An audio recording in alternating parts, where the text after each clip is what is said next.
Pertarungan dukun santet vs ular raksasa penjaga puncak gunung. Gunung Watu Buana sejak dulu dikenal sebagai gunung keramat. Namun 3 bulan terakhir berubah menjadi sumber ketakutan yang meresap sampai ke tulang penduduk desa. Setiap malam, tepat ketika angin berhenti dan kabut turun, terdengar suara desisan panjang dari arah puncak. Suara yang tidak terdengar seperti ular biasa. Desis itu kadang disertai hentakan keras, seolah sesuatu yang sangat besar sedang bergerak di antara pepohonan. Warga yang bekerja sebagai petani mengeluhkan tanaman layu tiba-tiba, seperti disiram panas dari dalam bumi. Anak-anak dilarang keluar malam, sementara para orang tua menutup pintu lebih awal sambil membakar kemenyan untuk mengusir energi jahat. Orang-orang percaya bahwa penjaga puncak, seekor ular raksasa yang selama ini hanya dianggap legenda, sedang murka. Tidak ada yang berani mendaki, bahkan pemburu yang biasanya nekat pun enggan mendengar desis itu lagi. Ketakutan merambat di desa, seperti bayangan hitam yang merayap tanpa bentuk. Semua orang tahu sesuatu yang mengerikan sedang menunggu pecah. Di tengah ketakutan itu, seorang lelaki kurus dengan jubah hitam tiba di desa pada suatu sore yang berkabut. Dialah Ki Sanyoto, dukun santet yang namanya terkenal hingga 3 kabupaten. Tatapannya tajam, langkahnya pelan namun mantap, seolah ia sudah mengetahui apa yang menunggu di atas gunung. Kepala desa menyambutnya dengan wajah lelah dan mata cemas. Mereka menceritakan semua kejadian aneh, desisan yang menggema, hembusan panas yang merusak tanaman, hingga bayangan besar yang menampakkan diri di kejauhan. Ki Sanyoto hanya mendengarkan tanpa banyak bicara, sesekali mengangguk. Namun dari sorot matanya terlihat, ia sedang menilai sesuatu yang lebih dalam, energi gaib yang hanya ia bisa rasakan. Penjaga puncak sedang gelisah. Ada sesuatu yang membangunkannya, dan jika tidak segera ditenangkan, desa ini bisa lenyat. Meski terkenal dengan ilmu hitamnya, warga tetap memohon bantuannya. Ki Sanyoto tidak menolak. Baginya, pertarungan dengan makhluk gaib adalah bagian dari takdirnya. Tanpa ragu, ia menyatakan bahwa ia akan naik ke puncak malam ini juga. Malam sebelum Ki Sanyoto memulai pendakian, desa tiba-tiba diguncang pertanda aneh. Langit yang semula biru keunguan berubah menjadi merah gelap seperti bara. Awan menggulung pelan namun berat, seolah menahan sesuatu dari dunia lain. Angin berhenti sepenuhnya, tidak ada daun bergerak, tidak ada suara serangga. Ketika malam turun, suhu mendadak naik seperti ada api menyala di balik pegunungan.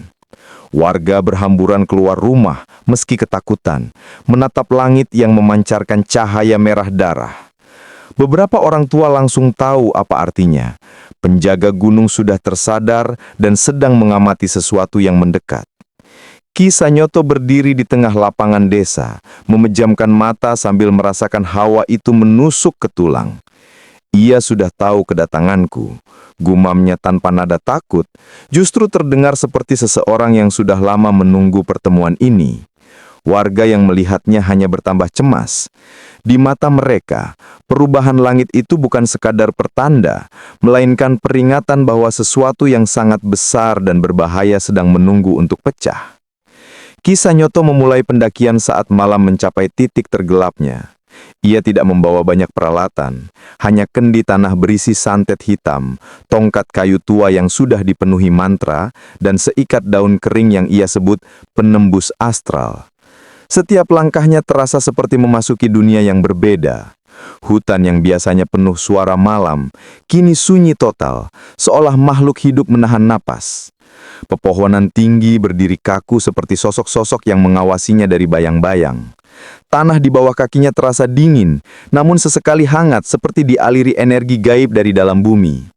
Ki Sanyoto berjalan tanpa ragu, seolah jalur itu sudah ia hafal sejak lama.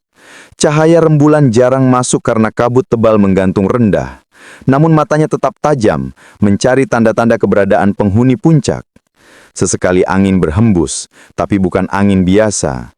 Hembusannya membawa aroma logam dan tanah basah, menandakan makhluk yang dijaga gunung ini sudah mulai terusik. Meski sendirian, ia tidak tampak goyah. Sebaliknya, semakin dalam ia masuk, semakin kuat aura hitam dalam dirinya bergetar siap bertarung. Di tengah perjalanan, Ki Sanyoto tiba-tiba berhenti. Tanpa angin, tanpa suara, ia merasakan ada sesuatu yang memanggil dari balik semak-semak batu besar. Ketika ia mendekat, rasa dingin merayap dari tanah, membuat kulit lengannya merinding. Di celah dua batu raksasa, tumbuh sebuah bunga yang tak mungkin ada di hutan tropis. Mawar hitam pekat, kelopaknya mengkilap seperti disiram darah beku. Bunga itu bergetar pelan, bukan karena angin, melainkan seperti merespons kehadirannya. Ki Sanyoto tahu, bunga ini bukan tumbuhan biasa. Ini adalah tanda batas wilayah kekuasaan makhluk penjaga puncak. Mawar hitam hanya tumbuh di tempat di mana energi gaib sangat padat dan biasanya menjadi simbol peringatan. Hanya yang siap mati boleh melintas. Ia jongkok perlahan, menyentuh kelopak bunga itu dengan ujung jarinya. Seketika, hawa dingin menusuk tulangnya seperti disentuh oleh roh dari dunia lain. Ia tersenyum tipis. Jadi, kau menandai jalur ini, bisiknya kepada makhluk yang belum terlihat. Dengan tenang, ia memetik bunga itu tanpa rasa takut. Bunga itu langsung layu di tangannya, lalu kembali segar, seolah menerima dirinya. Ki Sanyoto memasukkannya ke dalam saku jubah. Ia tahu, mawar hitam ini akan menjadi kunci dalam pertarungan yang menunggu. Beberapa ratus meter setelah menemukan mawar hitam, Ki Sanyoto mencapai area di mana pepohonan tampak tumbang tidak wajar.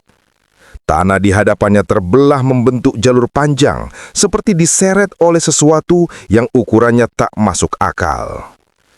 Ki Sanyoto berjongkok, menyentuh bekas retakan itu. Aroma tanah hangus bercampur bau amis menyeruak. Di sela retakan, ia melihat serpihan sisik, besar, keras, dan berkilau kehijauan. Ukurannya hampir sebesar piring besar. Ia mengambil satu dengan hati-hati.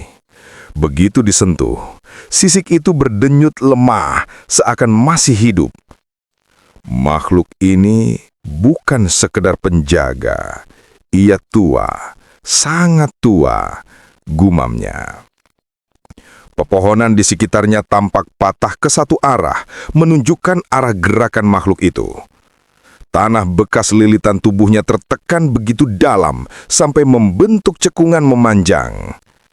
Energi gaib di sekitar tempat itu begitu pekat, sampai semburan hawa panas terasa seperti napas tak terlihat yang masih mengintai. Ki Sanyoto berdiri perlahan, menatap jalur itu dengan mata menyipit. Kau sudah dekat, dan kau sudah menungguku, katanya lirih. Tidak ada ketakutan dalam suaranya, hanya kewaspadaan dan dorongan untuk menyelesaikan sesuatu yang sudah lama ia antisipasi. Dengan langkah mantap, ia mengikuti jejak raksasa itu menuju kabut yang semakin tebal. Kabut semakin tebal saat Ki Sanyoto melewati batas hutan tua. Udara di sekitarnya menjadi berat, seperti ada sesuatu yang menahan setiap gerakan. Tanpa peringatan, tanah bergetar halus. Getaran pertama yang mengisyaratkan makhluk raksasa itu sudah sangat dekat. Ki Sanyoto menghentikan langkahnya, menutup mata sesaat untuk membaca arah energi. Namun, sebelum ia sempat bereaksi lebih jauh, sesuatu melesat dari sebelah kiri. Brak! Ekor raksasa menghantam tanah begitu keras hingga batu-batu beterbangan, membuat lubang besar beberapa meter dari tempat ia berdiri. Serangan itu begitu cepat hingga mata biasa tak mungkin mendeteksinya. Ki Sanyoto melompat ke belakang dengan kecepatan yang tidak manusiawi, menancapkan tongkatnya ke tanah untuk menetralkan gelombang energi yang terbawa oleh serangan itu. Kabut terbelah sejenak, memperlihatkan bayangan tubuh panjang yang bergerak memutari dirinya. Dari setiap desisan, Ki Sanyoto bisa merasakan amarah makhluk itu, amarah yang sudah dipupuk selama ratusan tahun sebagai penjaga puncak. Ia menarik napas panjang, menenangkan tubuhnya. "Kau ingin mengujiku dulu ya?" Ia bergumam pelan, siap menghadapi serangan berikutnya. Kabut kembali menutup dan ia tahu permainan baru saja dimulai. Kabut tipis yang melayang di udara mulai berputar seakan ditarik oleh kekuatan besar dari arah depan. Suara desisan panjang terdengar lagi. Kali ini jauh lebih dalam, seperti getaran yang menyeret jiwa keluar dari tubuh.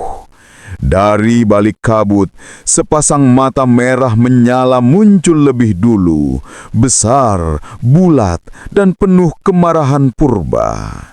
Ki Sanyoto menegakkan tubuhnya. Kemudian tubuhnya muncul perlahan.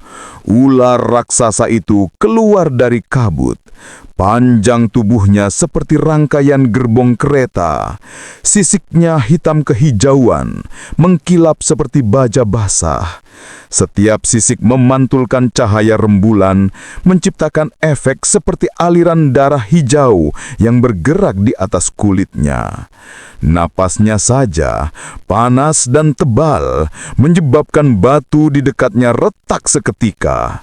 Makhluk itu mengangkat kepalanya setinggi pohon besar, menatap Ki Sanyoto tanpa berkedip. Ada kecerdasan tua di matanya, sesuatu yang bukan hanya hewan, melainkan penjaga dunia lain.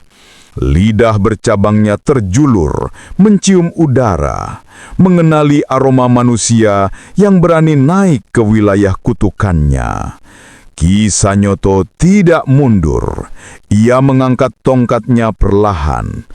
Akhirnya kita bertemu, penjaga puncak. Ular itu membalas dengan raungan mendesis yang mengguncangkan dedaunan dan membuat tanah bergetar. Pertarungan yang ditunggu ratusan tahun akhirnya dimulai.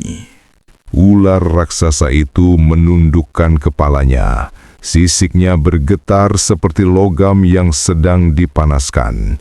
Ki Sanyoto tahu serangan mematikan akan datang sewaktu-waktu.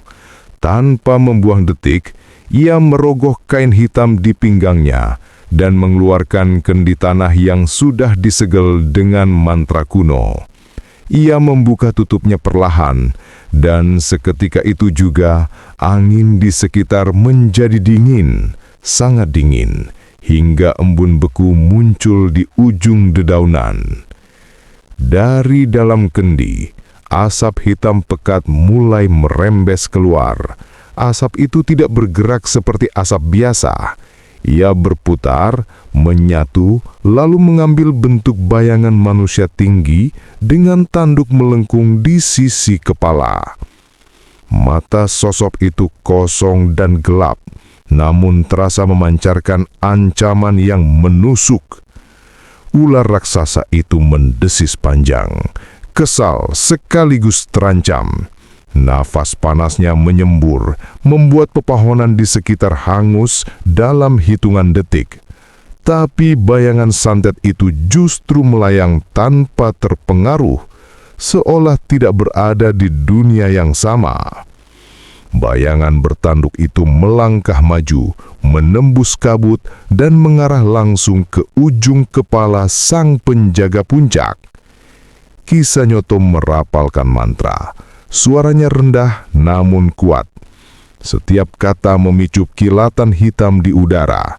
Ular itu mencoba menghindar, namun kekuatan santet tersebut terlalu cepat. Aura benturan gaib pun meledak, menggetarkan gunung hingga bebatuan runtuh dari tebing. Pertarungan sesungguhnya telah dimulai. Benturan antara santet Ki Sanyoto dan kekuatan primal ular raksasa itu menggema ke seluruh puncak. Tanah bergetar hebat seolah ada gempa yang dipusatkan tepat di bawah mereka. Pepohonan besar terayun liar, sebagian tercabut akarnya, sementara burung-burung malam berhamburan jauh sebelum suara mereka tersapu gelombang energi gaib.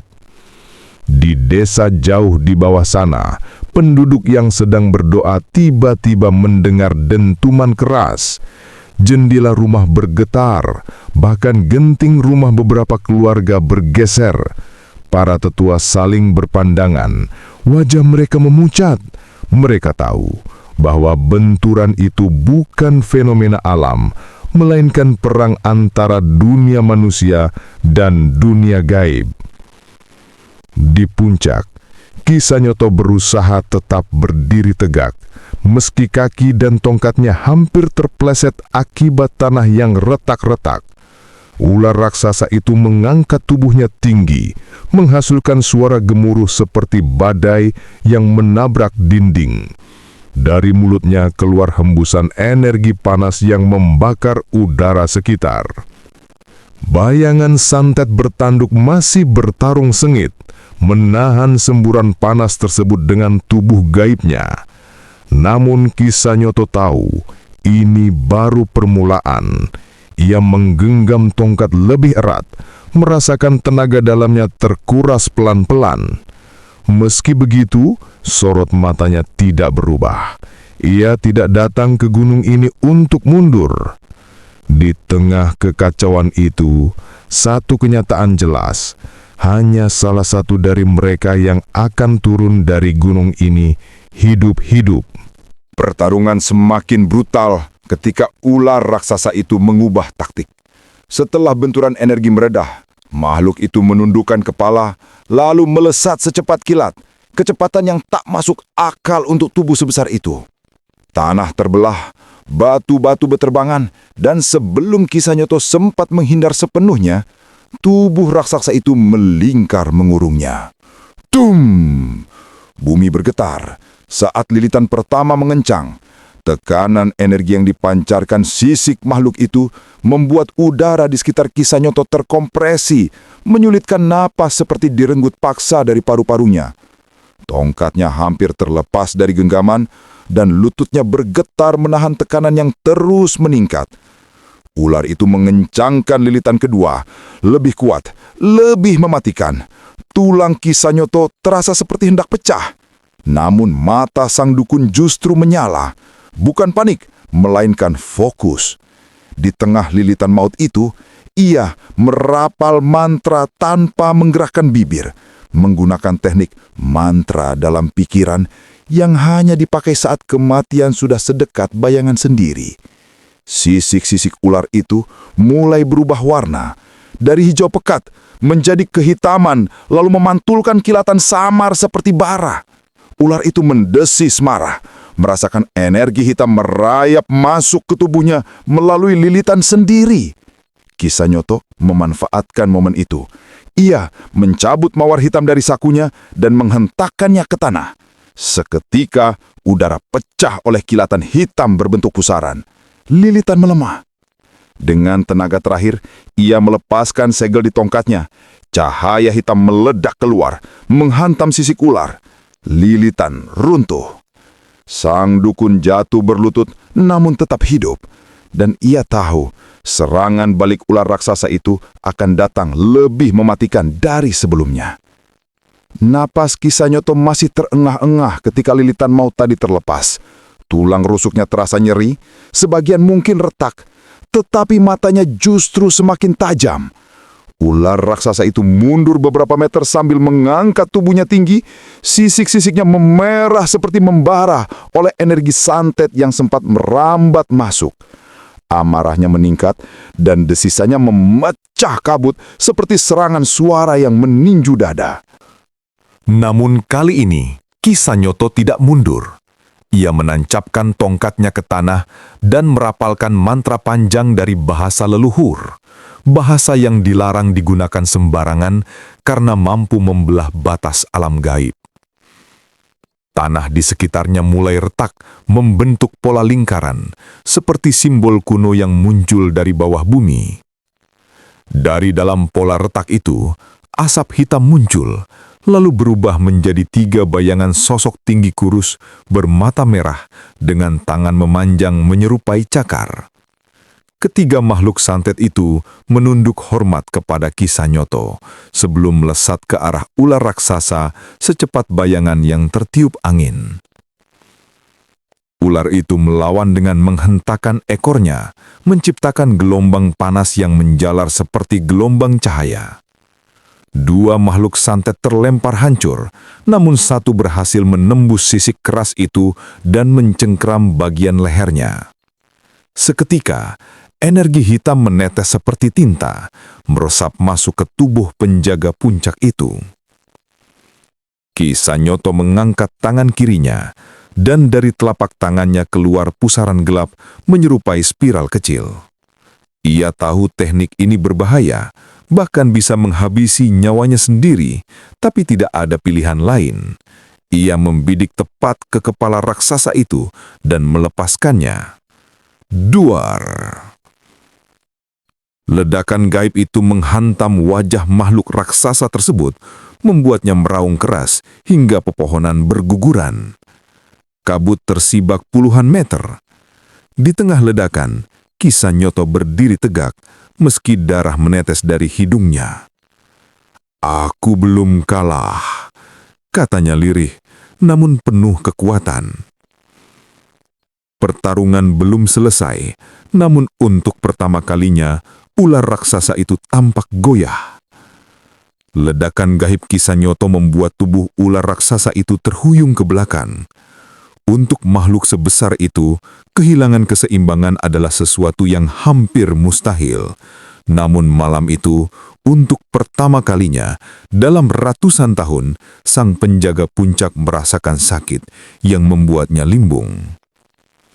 Ular itu mengangkat kepalanya tinggi, lalu mengeluarkan jeritan. Bukan desis biasa, melainkan suara panjang yang memecah udara seperti seribuan pisau gaib yang meluncur sekaligus. Tanah bergetar dan tebing di sekitar puncak retak hingga bebatuan runtuh berguling ke lereng. Jeritan itu menggema jauh ke lembah, membuat warga desa di bawah sana menutup telinga sambil menangis ketakutan. Burung-burung malam jatuh mati seketika, tidak mampu menahan guncangan frekuensi gaib yang menghantam jiwa mereka. Kisanyoto sendiri terdorong beberapa langkah. Tubuhnya gemetar. Darah keluar dari telinga dan sudut matanya, namun ia tetap berdiri. Jeritan itu bukan hanya suara, melainkan serangan mental yang melumpuhkan kewarasan. Bayangan-bayangan gelap muncul di pinggir pandangannya. Wujud-wujud roh yang pernah dibunuh ular raksasa itu kini muncul sebagai ilusi untuk mengacaukan fokusnya. Ular itu tidak berhenti. Suara jeritan yang kedua jauh lebih kuat hingga langit di atas mereka seperti terbelah menjadi 2. Awan malam tersibak memperlihatkan cahaya bulan merah pucat yang seolah ikut menyaksikan duel purba tersebut. Namun, sesuatu terjadi. Saat jeritan ketiga hendak dilepaskan, luka gaib dari serangan Kisanyoto sebelumnya mulai bereaksi. Sisik di lehernya retak mengeluarkan asap hitam yang menembus kulit raksasanya. Rasa sakit itu membuat makhluk tersebut goyah. Jeritannya berubah menjadi pekikan frustrasi, penuh kemarahan sekaligus ketakutan. Ki Sanyoto menatapnya dengan pandangan tajam yang dipenuhi tekad. Sekarang kau mulai merasakan apa itu lawan yang setara, gumamnya pelan. Ular raksasa itu membalas dengan tatapan mata merah membara, dan amukannya baru akan dimulai. Angin di puncak gunung berubah drastis ketika Ki Sanyoto membuka batinnya sepenuhnya. Selama ini ia menahan diri, tidak ingin melukai makhluk penjaga yang katanya adalah titisan roh alam. Namun setelah mendengar jeritan itu, jeritan penuh amarah sekaligus rasa sakit, Ki Sanyoto sadar bahwa pertarungan ini bukan lagi sekedar pembuktian kekuatan, melainkan perebutan hidup dan mati. Kedua telapak tangannya menghitam, urat-urat menonjol seperti akar pohon tua, sementara udara di sekelilingnya mengeluarkan desis aneh seolah terbakar dari dalam. Ia menancapkan tongkat kayu jati ke tanah, menciptakan gelombang energi yang merambat cepat ke segala arah. Ular raksasa itu terangkat sedikit, tubuhnya bergetar seperti sedang ditarik oleh kekuatan tak terlihat. "Aku tak ingin membunuhmu," teriak Ki Sanyoto, namun suaranya tertelan badai energi yang ia ciptakan. Cahaya merah darah keluar dari tubuhnya, membentuk lingkaran besar yang berputar perlahan, lalu semakin cepat hingga berubah menjadi pusaran santet tingkat tinggi yang hanya dipakai saat keadaan benar-benar terdesak. Ular raksasa itu mengangkat kepalanya. Sisik-sisiknya kini memantulkan cahaya seperti baja panas. Matanya menyorot tajam, namun ada getaran di sana. Sebuah kewaspadaan baru. Untuk pertama kalinya, penjaga puncak gunung itu mundur setengah lingkaran, seolah menyadari bahwa manusia di hadapannya bukan dukun biasa. Ki Sanyoto merapatkan kedua telapak tangan, menggumpalkan energi hitam yang menggelegak seperti api dari dunia lain. "Jika kau memaksa," gumamnya lirih, "maka aku akan tunjukkan kekuatan yang bahkan manusia pun takut melihatnya." Di langit, awan menghitam pekat, puncak gunung bergetar. Pertarungan yang sesungguhnya baru dimulai. Udara di puncak gunung menjadi begitu berat hingga setiap tarikan nafas terasa seperti menelan batu panas. Ki Sanyoto berdiri tegak, meski tubuhnya mulai bergetar akibat pusaran energi hitam yang ia lepaskan. Kekuatan itu menguras sebagian besar tenaganya, dan ia sadar jika ia terus memaksakan diri, nyawanya sendiri bisa menjadi taruhan. Namun di hadapannya, ular raksasa penjaga puncak gunung itu juga bersiap melakukan serangan mematikan. Kedua mata sang penjaga menyala seperti bara, dan dari tubuhnya terpancar aura kuno yang membuat tanah di bawahnya retak-retak. Ular itu mengangkat setengah tubuhnya, menjulang setinggi pohon besar. Dengan gerakan cepat, ia menghantamkan ekornya ke arah Ki Sanyoto. Hantaman itu memecahkan batu besar seperti kaca tipis. Ki Sanyoto melompat, tapi ujung ekor sang penjaga tetap menyambar pahanya. Rasa nyeri menyambar, membuatnya hampir kehilangan keseimbangan. Darah merembes, namun ia tak punya waktu untuk merasakan sakit. Serangan kedua sudah datang, lebih cepat dari yang ia duga. Dengan sisa tenaga, Ki Sanyoto menancapkan tongkatnya ke tanah dan menciptakan perisai santet berwarna hitam pekat. Ekor sang penjaga menghantam perisai itu menghasilkan ledakan energi yang memekakkan telinga. Ki Sanyoto terdorong beberapa langkah, hampir terjatuh ke lembah. "Kalau salah langkah sedikit saja, aku mati di sini," desisnya. Nafas terengah. Di sisi lain, ular raksasa itu juga menopang tubuhnya, tampak terpengaruh oleh energi hitam Ki Sanyoto yang mulai merobek lapisan pelindung magisnya. Keduanya saling menatap, sama-sama terluka, sama-sama terpojok, tak ada lagi ruang untuk menahan diri. Ini bukan sekedar pertarungan kekuatan, Ini adalah pertaruhan hidup dan mati antara manusia bersantai tinggi dan makhluk kuno penjaga puncak gunung. Langit bergemuruh, tanah meretak, dan napas keduanya berubah menjadi ritme yang menentukan nasib siapa yang akan bertahan dan siapa yang akan hilang selamanya. Hening sesaat menyelimuti puncak gunung. Hening yang bukan pertanda damai, melainkan tanda bahwa sesuatu yang jauh lebih dahsyat sedang terbentuk di antara dua kekuatan besar itu. Kisan Nyoto dengan tubuh berlumuran darah dan napas tersengal-sengal, merasakan energi hitam di dalam dirinya mulai mencapai titik puncak. Jika ia tidak segera mengendalikannya, kekuatan itu bisa meledak dan menghancurkan seluruh puncak gunung bersama dirinya. Sementara itu, ular raksasa penjaga gunung menegakkan tubuhnya. Sisik-sisiknya mengeluarkan cahaya hijau menyala, pertanda ia mengerahkan kekuatan leluhur terakhir yang tersimpan dalam tubuhnya. Dari mulutnya, asap pekat berwarna zamrud mulai keluar, menggulung udara seperti kabut hidup yang siap melahap apapun di hadapannya. Jika aku salah perhitungan sedikit saja, gunung ini tidak akan tersisa, gumam Kisan Nyoto dengan suara serak.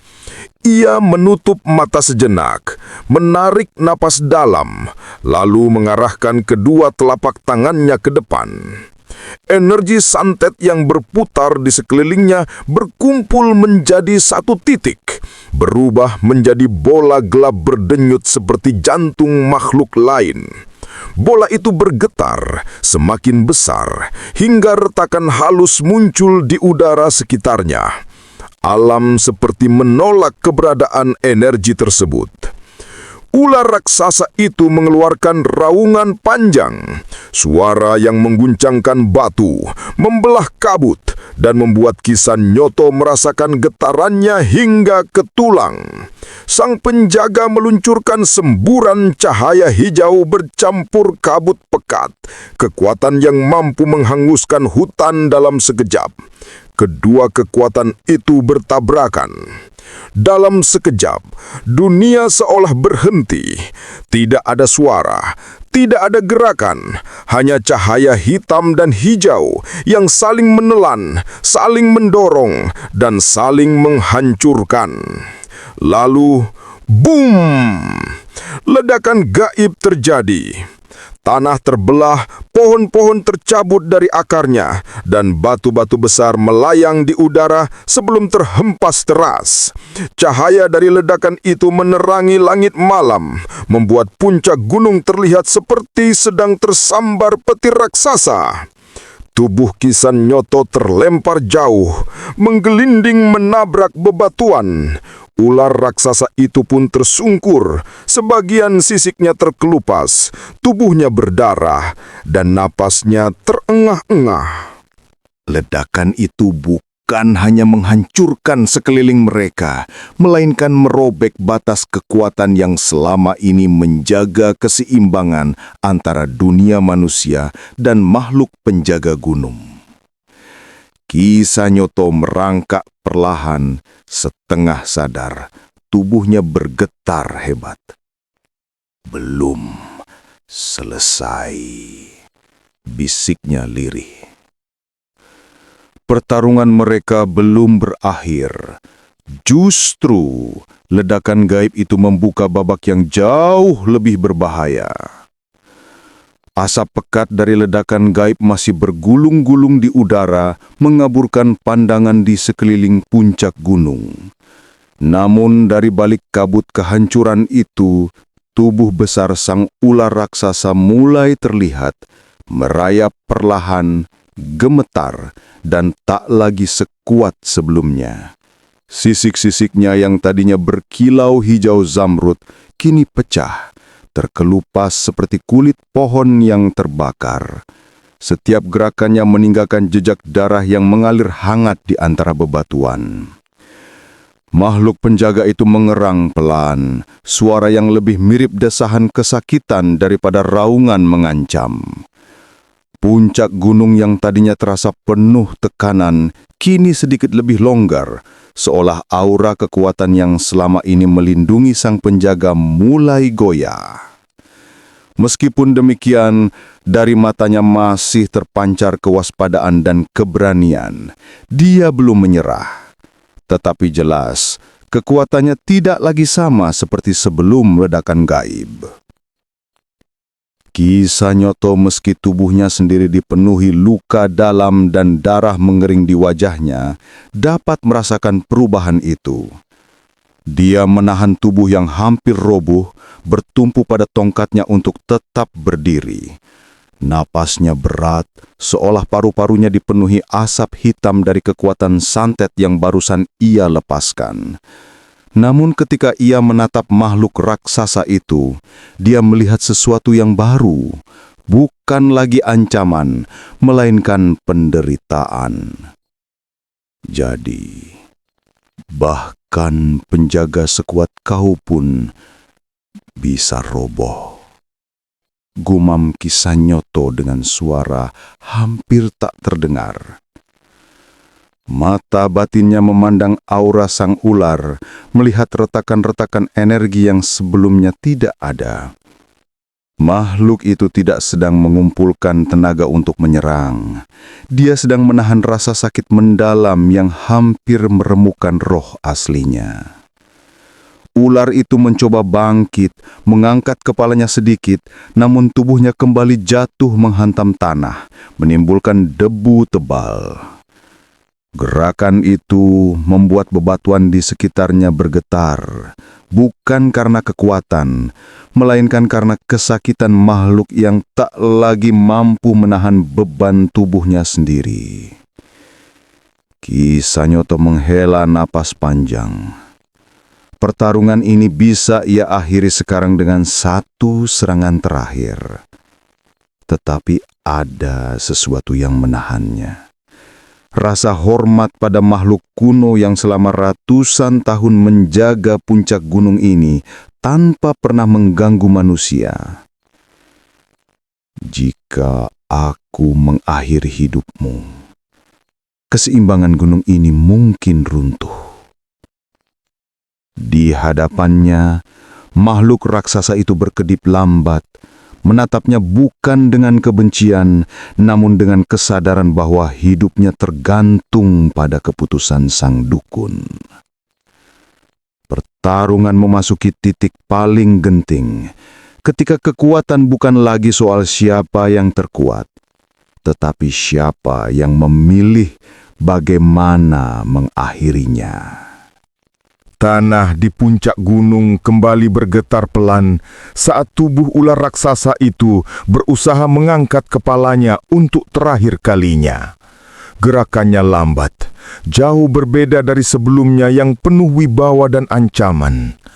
Kini, ia seperti makhluk tua yang dipaksa bertempur melampaui batasnya. Kepalanya terangkat setengah. Matanya menatap Ki Sanyoto dengan sorot yang tidak lagi menyala, lebih seperti nyala lilin yang tersisa hanya secercah. Nafasnya menggema dalam suara serak, berat dan panjang. Dari lubang sisinya, darah mengalir perlahan, menetes ke batu yang retak karena hentakan ledakan sebelumnya. Puncak gunung yang dahulu dijaga dengan gagah mulai terasa sepi. Kehilangan aura kuat yang selama ratusan tahun menjadi penopangnya. Ki Sanyoto berdiri terpincang-pincang. Tubuhnya sendiri tak jauh lebih baik. Namun ia tetap menunjukkan kewaspadaan. Ia tahu makhluk sekuat penjaga puncak tidak akan menyerah begitu saja. Meski kini hanya tersisa sisa-sisa kekuatan. Ia menahan tongkatnya, berjaga kalau makhluk itu melakukan serangan terakhir. Tapi yang terjadi justru sebaliknya. Ular raksasa itu perlahan merendahkan kepalanya ke tanah, tepat di depan Ki Sanyoto. Gerakan itu bukan serangan, bukan ancaman.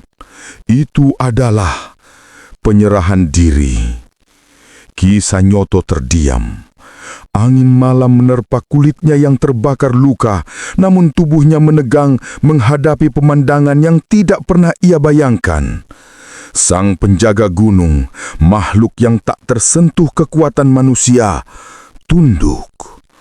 Jadi, kau memilih berakhir, bukan di tanganku, tapi di tangan alam. Gumam Ki Sanyoto lirih. Tiba-tiba suara retakan terdengar. Tubuh sang penjaga mulai berubah warna. Dari hijau bercahaya menjadi kusam, lalu perlahan memucat. Sisik-sisiknya mengelupas seperti kulit pohon rapuh, dan setiap bagian tubuhnya mulai berubah menjadi batu. Sebuah tanda jelas bahwa ia bukan makhluk biasa, melainkan roh alam yang kembali ke wujud asalnya ketika kekuatannya lenyap. Dalam hitungan detik, tubuh raksasa itu mengeras sepenuhnya. Dari makhluk hidup yang megah dan menakutkan, kini ia menjadi patung batu raksasa yang menempel pada tanah, membentuk struktur aneh seperti pilar besar di puncak gunung. Ki Sanyoto menundukkan kepala. Ia tidak bersorak, tidak merasa menang. Yang ia rasakan justru kehilangan. Penjaga puncak gunung telah jatuh, bukan karena dibunuh, tapi karena memaksakan diri menjaga wilayahnya hingga kekuatannya habis. Gunung itu kini sepi, sangat sepi. Dan Ki Sanyoto tahu, kejatuhan sang penjaga bukanlah akhir dari segalanya. Justru itu awal dari sesuatu yang jauh lebih menakutkan. Karena alam tidak pernah membiarkan kekosongan tanpa menagih konsekuensinya. Angin malam membawa hawa dingin yang menusuk tulang, namun Ki Sanyoto hampir tak merasakannya. Ia berdiri goyah di hadapan patung batu raksasa, sisa tubuh sang penjaga puncak, sementara tubuhnya sendiri hampir rubuh. Setiap luka di kulitnya berdarah kembali. Setiap napas membuat dadanya terasa seperti ditusuk 1000 jarum. Santet yang ia keluarkan tadi terlalu besar, melebihi batas yang seharusnya ia biarkan. Ki Sanyoto mencoba melangkah, namun lututnya langsung melemas. Ia terjatuh, telapak tangannya menghantam tanah keras yang masih panas akibat ledakan gaib sebelumnya. Ia memaksa tubuhnya bangun, tapi hanya berhasil duduk setengah bersandar pada tongkatnya. "Aku masih hidup," bisiknya lirih. Ia sendiri tak yakin apakah itu sebuah keberuntungan atau hukuman. Dari dalam tubuhnya, energi hitam masih berputar liar seperti binatang buas yang terbangun dan menolak untuk kembali tidur. Setiap denyutan energi itu membuat penglihatannya berbayang dan telinganya berdengung. Santet bukanlah ilmu yang bisa dipakai sembarangan, apalagi dalam skala sebesar tadi. Jika manusia biasa yang melakukannya, mereka mungkin sudah hancur menjadi debu. Ki Sanyoto meraba dada dan merasakan panas luar biasa di balik kulitnya. Tulang rusuknya seperti retak. Tenaganya hampir habis. Namun meski tubuhnya sekarat, ia tahu yang lebih berbahaya bukanlah luka luar, melainkan luka batin dari energi santet yang mulai menggerogoti jiwanya sendiri. "Tak seharusnya aku pakai tingkat itu," gumamnya menyesal.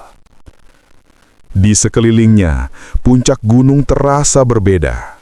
Sunyi, dingin, tanpa penjaga. Alam seperti kehilangan satu nadi besar yang selama ini menjaganya tetap seimbang. Ki Sanyoto dapat merasakannya. Retakan dalam keseimbangan spiritual mulai terbuka. Dan seringkali, retakan itu akan menuntut tumbal. Tiba-tiba, dari kejauhan terdengar suara gemuruh pelan. bukan gempa, bukan angin, tetapi semacam getaran energi yang asing. Ki Sanyoto menegakkan tubuhnya, matanya membulat. Jadi, benar dugaanku. Ia terbatuk keras, darah mengalir dari bibirnya. Kejatuhan sang penjaga membuat kekuatan lain bangun, sesuatu yang selama ini terkengkang di lapisan terdalam gunung. Nasib Ki Sanyoto kini berada di ujung antara hidup dan mati, bukan hanya karena tubuhnya melemah, tetapi karena ia adalah satu-satunya manusia di puncak gunung yang harus menghadapi apapun yang datang setelah hilangnya penjaga suci itu. Dan ia tidak punya tenaga untuk bertarung lagi. Meski begitu, Ki Sanyoto memaksakan diri tersenyum tipis. Kalau ini cara alam membalas, aku terima, ucapnya perlahan. Ia bersiap menghadapi apapun yang bangkit dari kegelapan gunung itu, meski mungkin itu adalah akhir hidupnya. Puncak gunung yang sunyi masih dipenuhi serpihan energi gaib, sisa pertarungan dahsyat itu. Ki Sanyoto duduk bersandar pada tongkatnya, tubuhnya gemetar hebat, tetapi tatapannya tetap lurus ke arah kabut tebal yang mulai berputar pelan. Dari pusaran kabut itu, tidak muncul makhluk lain seperti yang ia khawatirkan. Tidak ada bayangan gelap, tidak ada roh liar yang menuntut tumbal. Hanya hembusan angin lembut yang bergerak seperti menyentuh wajahnya. Seolah gunung itu sendiri sedang mencoba berbicara padanya. Jadi, kau memilih damai, bisik Ki Sanyoto dengan suara serak. Ia merasakan sesuatu yang aneh, hangat, seperti energi lembut yang menenangkan luka-lukanya. Energi itu bukan berasal dari ilmu santet, melainkan dari alam langsung. Roh sang penjaga puncak mungkin telah kembali ke asalnya, tetapi ia tidak meninggalkan kekosongan sepenuhnya. Ia meninggalkan warisan baru, bukan dalam bentuk makhluk raksasa, tetapi dalam bentuk restu pada manusia yang telah menghadapinya dengan keberanian sejati. Ki Sanyoto memejamkan mata sebentar, merasakan energi itu meresap perlahan, menahan amukan santet dalam tubuhnya yang hampir merenggut nyawanya. Meski tidak sepenuhnya menyembuhkannya, energi itu cukup untuk membuatnya bisa berdiri kembali. Dengan langkah pincang, ia menuruni puncak gunung, meninggalkan patung batu raksasa sang penjaga yang kini menjadi monumen abadi. Hari-hari berlalu, cerita tentang pertarungan Ki Sanyoto menyebar dari mulut ke mulut, dari para pendaki, warga desa, hingga para tetua adat. Banyak yang tidak percaya, tetapi batu raksasa di puncak gunung itu menjadi bukti bisu bahwa sesuatu yang luar biasa memang terjadi. Beberapa pendaki mengaku melihat cahaya hijau memancar lembut dari patung batu penjaga di malam hari. Ada pula yang mendengar desisan pelan yang tidak berasal dari angin. Dan sebagian lagi bersumpah melihat siluet seorang lelaki tua, mirip Ki Sanyoto, berjalan bersama kabut, seolah masih menjaga gunung itu. Karena setelah malam itu, Ki Sanyoto tidak pernah kembali ke desa. Tidak ada yang tahu nasib akhirnya. Namun satu hal yang pasti, legenda tentang pertarungan dukun santet versus ular raksasa penjaga puncak gunung tidak pernah padam.